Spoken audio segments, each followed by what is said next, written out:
everyone, my name is Smera and I would like to show you our hands-on activity session taking place at CHIREC.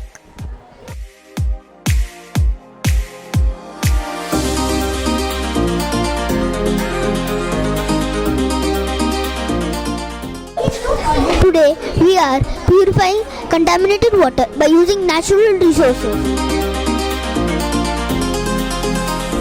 Basically, hands-on activities are quite exciting to do. First thing, and secondly, they'll understand better which they have taught in the class in theoretical way. So when they do it over here, they understand the principle in more better way, as well as they understand the value of the things which they are using over here, and they can do it in their own. So Gaurish, can you just help me around and tell us that what did you learn from this experiment? We understood that we can spread our awareness to the poor communities, that they can use this water filter for their daily needs as they cannot afford RO system, and this is also as recyclation of water. Thank you for watching our class activity. Yeah!